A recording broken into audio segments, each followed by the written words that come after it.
नमस्कार। महाराष्ट्र में एक नया बिल आया है, महाराष्ट्र धर्म स्वतंत्रता विधेयक 2026, और इसको लेकर काफी चर्चा हो रही है। ये एक ऐसा कानून है जो धर्म बदलने यानी कि धार्मिक धर्मांतरण को रेगुलेट करने के लिए बनाया जा रहा है। चलिए जरा गहराई से समझते हैं कि आखिर ये पूरा मामला है क्या। लेकिन देखिए, ये कहानी सिर्फ महाराष्ट्र की नहीं है। महाराष्ट्र ऐसा कानून लाने वाला कोई पहला राज्य नहीं है। असल में ये एक बड़े नेशनल ट्रेंड का हिस्सा है। अभी तक भारत के 9 राज्यों में धर्मांतरण के खिलाफ कानून पहले से ही लागू हैं। अक्सर इन कानूनों को लव जिहाद को रोकने वाले नैरेटिव से जोड़कर देखा जाता है। और अगर ये बिल पास हो गया तो महाराष्ट्र ऐसा करने वाला 10वां राज्य बन जाएगा। मतलब ये सिर्फ एक राज्य का मुद्दा नहीं रह जाता, बल्कि एक नेशनल लेवल का सवाल बन जाता है। तो आज हम क्या क्या देखने वाले हैं? हम इस बिल के हर एक पहलू को एक एक करके समझेंगे।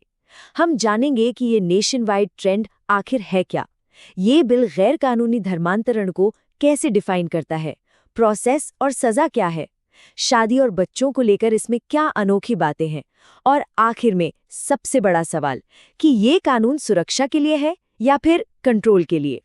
तो पहला सवाल यही उठता है कि आखिर इस कानून की जरूरत ही क्यों पड़ रही है। महाराष्ट्र सरकार का तर्क है कि ये बिल भोले भाले लोगों को जबरदस्ती या धोखे से होने वाले धर्मांतरण से बचाएगा। सरकार का मानना है कि इस तरह की घटनाओं से पब्लिक ऑर्डर और सामाजिक शांति भंग होती है। अच्छा, तो अब आते हैं बिल के उस हिस्से पर जो सबसे जरूरी है, और वो है गैर कानूनी धर्मांतरण की परिभाषा। यहीं पर आप देखेंगे इस कानून की असली पेचीदगियां छिपी हैं। बिल में एक शब्द का इस्तेमाल हुआ है, प्रलोभन, या अंग्रेजी में कहें तो अल्योमेंट, और इसकी परिभाषा बहुत ही ज्यादा वाइड रखी गई है।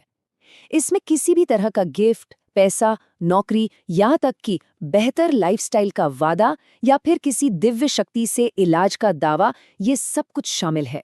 बिल में दूसरा शब्द है जबरदस्ती या कोअर्जन, और यहाँ भी बात सिर्फ मारपीट या शारीरिक हिंसा की नहीं है, इसमें साइकोलॉजिकल प्रेशर भी शामिल है। मतलब अगर कोई किसी को भगवान के गुस्से का डर दिखाए या समाज से निकाल देने की धमकी दे तो उसे भी जबरदस्ती माना जाएगा। अब जो बात इस बिल को बाकी राज्यों के कानूनों से भी ज्यादा विवादास्पद बनाती है, वो हैं इसकी कुछ और परिभाषाएं, जैसे अपने धर्म को दूसरे से बेहतर बताना या दूसरे धर्म के रीति रिवाजों को गलत तरीके से दिखाना। ये भी इसके दायरे में आ सकता है। सोचिए, यहाँ तक कि शिक्षा के जरिए ब्रेन वॉशिंग को भी इसमें शामिल कर लिया गया है। अब ये परिभाषाएं इतनी ढीली हैं कि इनके गलत इस्तेमाल की आशंका भी जताई जा रही है। तो ठीक है, परिभाषा तो समझ ली। अब देखते हैं कि अगर किसी को लीगली अपना धर्म बदलना हो तो उसे क्या करना होगा, और अगर कोई कानून तोड़ता है तो सजा क्या है। और मैं बता दूं, यहाँ नियम काफी सख्त हैं। तो देखिए, धर्म बदलने के लिए काफी लंबी चौड़ी और जटिल प्रक्रिया बनाई गई है। सबसे पहले 60 दिन पहले डिस्ट्रिक्ट मजिस्ट्रेट को बताना होगा। फिर इस बात का एक पब्लिक नोटिस लगाया जाएगा जिस पर 30 दिन तक कोई भी अपनी आपत्ति दर्ज करा सकता है, और अगर कोई आपत्ति आई तो पुलिस जांच भी हो सकती है।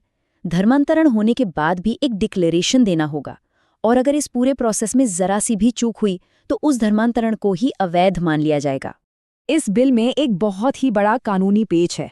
आमतौर पर क्या होता है, जिस पर आरोप लगा है उसे गुनहगार साबित करने की जिम्मेदारी सरकार की होती है, लेकिन यहाँ खेल उल्टा है। यहाँ बर्डन ऑफ प्रूफ यानी सबूत का भार आरोपी पर ही डाल दिया गया है। मतलब जिस पर गैर कानूनी धर्मांतरण कराने का आरोप है उसी को यह साबित करना होगा कि वो बेगुनाह है।